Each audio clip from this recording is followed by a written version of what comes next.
Saya sendiri adalah seorang yang ketika menikah dengan orang yang berbeda keyakinan, berpacaran, terus akhirnya menikah. Tidak gampang, banyak masalah yang kita hadapi. Sepertinya mentok kita, tidak ada solusi sama sekali. Dia pun gak mau, saya pun berat, karena saya pikir ke depan ini akan menjadi masalah besar. Tapi bagaimana caranya?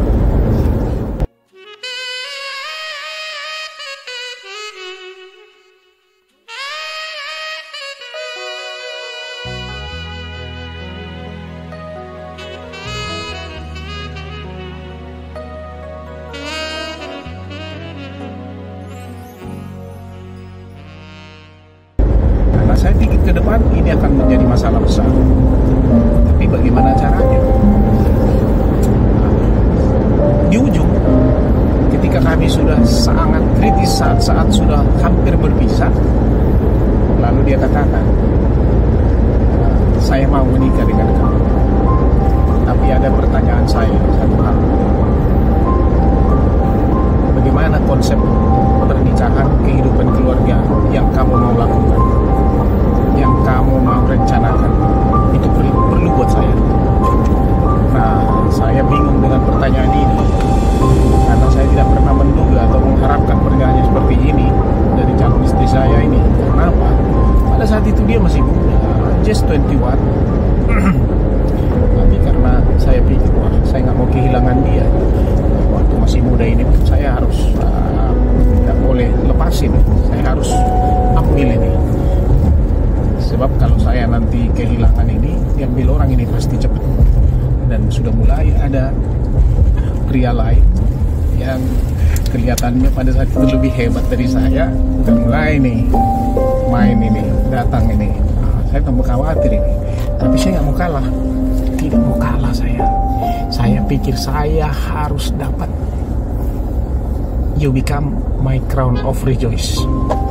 Itu otak saya. Saya berusaha. Seminggu aku pikir-pikir itu pertanyaan dia, apa yang saya mau lakukan. Dan saya juga berpikir memang, apa yang saya mau lakukan supaya dia tertarik dan di akhirnya dia mau menikah dengan saya. Karena tinggal satu itu pertanyaan dia. Kalau pertanyaan dia ini saya nggak bisa jawab sesuai dengan keinginannya, maka udah pasti dia akan tolak.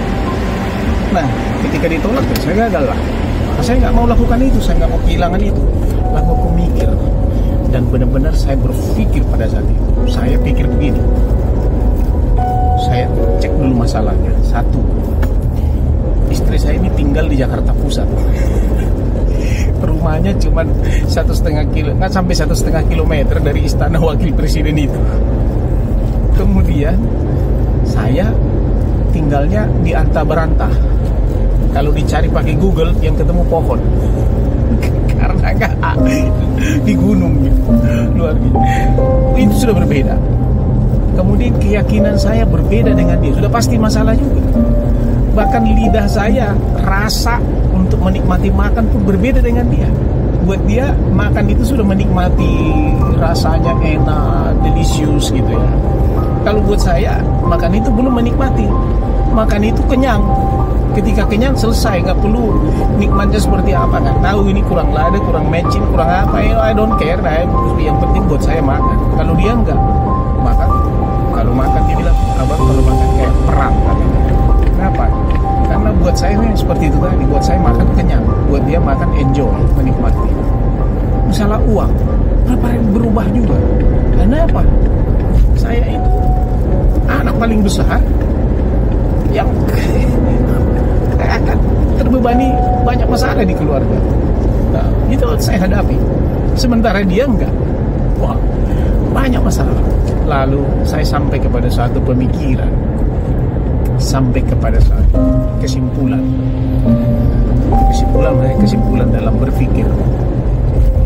Konsep saya berumah tangga sama dia dalam arti hubungan saya dengan dia dalam berumah tangga. Saya pada waktu itu masih berumur sekitar belum 25 tahun. Lalu dia berumur 21 tahun. konsep berpikir saya tentang pernikahan ini. Dua nih. Pertama tentang diri saya, kedua tentang istri saya. Dan ini nanti akan menjadi dua-duanya akan digabung menjadi satu. Yang pertama tentang diri kita. Apa itu? Keputusan saya untuk menikah itu, kenapa harus menikah saya di umur yang masih muda, belum 25 tahun.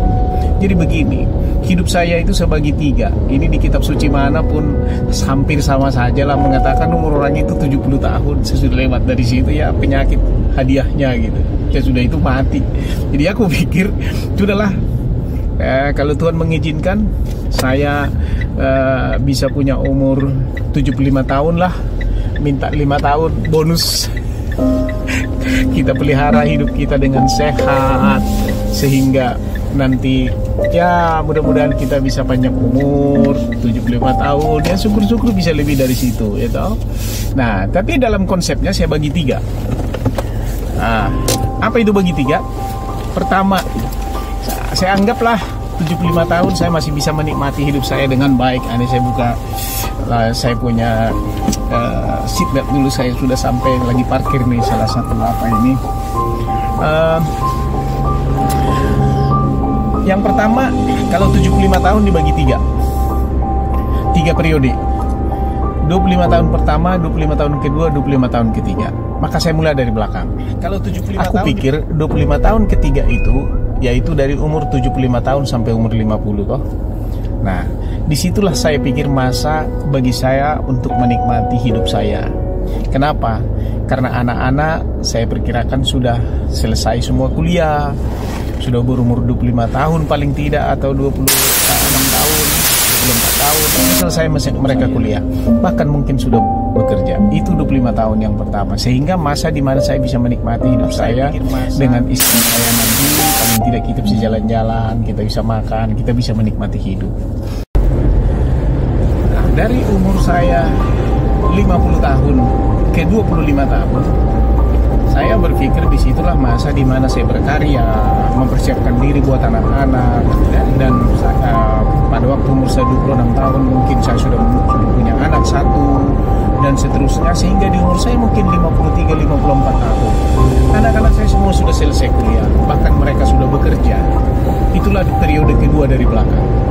Baru periode ketiga, artinya periode pertama dalam fase hidup adalah dari umur 0 sampai umur 25 tahun paling lambat saya sudah harus menikah. Disitulah saya sekolah, situ saya mempersiapkan diri dan memulai kehidupan rumah tangga saya. Itu dari segi saya dulu. Saya sampaikan itu kepada istri saya itu. Waktu itu pacar saya. Saya lihat wajah dia agak kagum juga di sama saya. Saya pikir mungkin dalam hatinya, wah, you are the number one.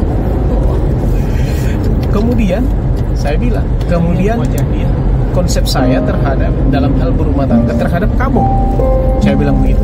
Wah, simak saya sama dia. Saya katakan begini, karena kita beda keyakinan, saya tidak akan pernah paksa kamu untuk ikut keyakinan saya. Itu yang pertama. Yang kedua, kita beda latar belakang, kita beda latar belakang ekonomi, latar belakang budaya dan sebagainya. Semua berbeda, tapi kita mau satu dalam satu ikatan pernikahan dan tidak boleh bercerai. Itu keyakinan saya. Lalu saya katakan lagi bahwa buat saya menikah dengan kamu adalah sesuatu yang akan saya nikmati seumur hidup saya, dan kamu sangat berharga bagi saya. Sebab itu dalam pernikahan saya sama kamu, dari sejak kita menikah sampai umurmu nanti, ya, kita menikah umur kamu anggap 22 tahun, maka sampai umur kamu 44 tahun, ya, saya tidak akan pernah meminta apa-apa dari kamu. Saya tidak pernah mau mengharapkan apa-apa dari kamu. Saya tidak akan pernah marah sama kamu. Saya tidak akan pernah menyalahkan apapun yang kamu lakukan. Sikap kamu apapun tidak akan pernah saya lakukan. Kenapa? Karena sampai dengan tanggal serah terima dari mertua saya kepada saya, kami totally different. Maka saya tidak punya hak, saya tidak punya ya saya tidak punya hak untuk meminta apapun dari dia, untuk merubah dia dan sebagainya supaya sesuai dengan keinginan saya. Tidak. Jadi artinya sesudah umurnya 42 tahun barulah saya boleh mengharapkan apa-apa, mengharapkan dia sesuai dengan pemikiran saya dan sebagainya. Itu konsepnya. Jadi sejak serah terima kepada saya sampai 22 tahun ke depan, artinya sampai umur dia 44, artinya sampai usia pernikahan kami seumur dia pada waktu kami menikah, disitulah saya boleh mulai mengharapkan apa-apa sama dia. Hasilnya